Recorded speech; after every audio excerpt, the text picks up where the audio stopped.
viewers of Sounding Board, and today we're going to talk about the Figure Inc. Toy Company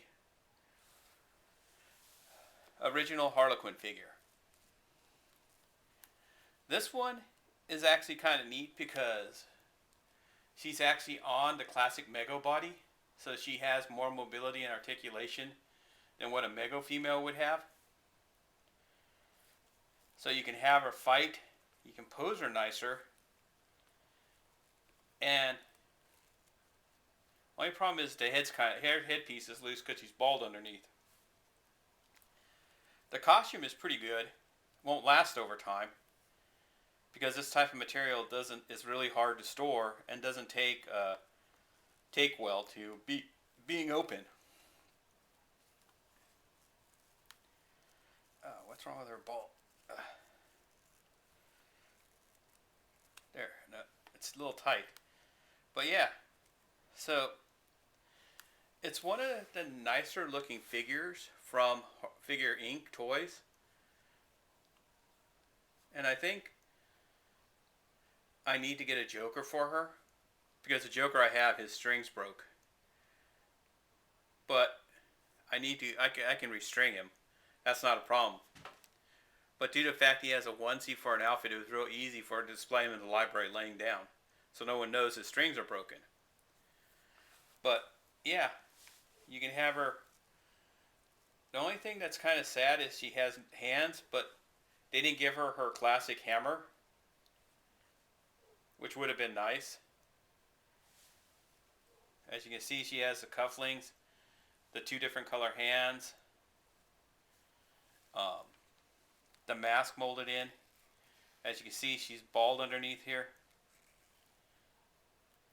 The mask was never really meant to be removed, unlike some of the other figures where you would see a hairline. She has a representation of Robin's shoes, it looks like. She even has her classic symbols on the side from the animated series.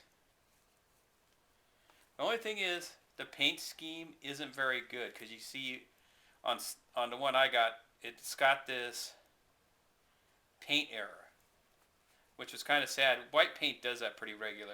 Enamel paint, acrylic paint. I don't know why it does it. It just does it. If it's put on too thick, too fast, or it drips into one area. But it's just one of those things that just happens. And due to production time and cost of these, they probably just put it in there and said no one would notice it because of the mask. And it makes you wonder how many others went through production like that. Because I got her loose. Not loose, but loose on a tray, on her backing tray. And so that's why I don't have her card and case to show her. I only can show the doll because it was more reasonable to buy it that way than to pay $40 just to open the doll.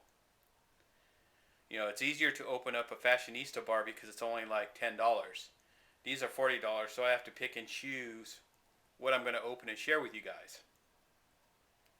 Megos are at least $10 to $15, depending where you get them at. And so you can buy two and leave one in package and open the other one for a video. And so you don't feel bad about destroying one, because you're just going to stand it up on a shelf anyways. But Figure Toy Company are very exclusive figures and limited runs, so you kind of really don't want to open them up. But yeah. But it looks like Mega's got the world's greatest superheroes back, because Superman, Batman, and Wonder Woman are returning in the current line that's released through Walmart. And so it's hard to say, will we see Harley Quinn in that line? No, but this might be one of the few Harley Quinn choices we have. But we might see a new Joker and some of the other DCU characters, and maybe a re-representation of some of the old Marvel characters that came out over the time. It's really hard to say, because I used to love playing with the superheroes, Action Jackson from them, all those kind of stuff, and I enjoy picking up loose figures. I have a bunch in package. Most of my the few Space 999 I have, and I like them, but I like having them out of package because I can stand them interacting with each other. That's why. Or I can just play with them between working on a project or a video here, like I have Action Jackson on my table somewhere. But that's enough talking for now. What do you think of the Harley Quinn figure from Figuring Toys?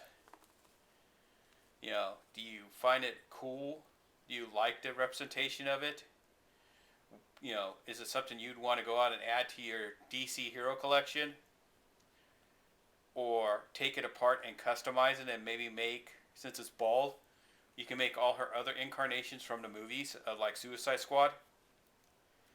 It's really hard to say what you can do with this. So, until next time, this is the Sounding Board signing off.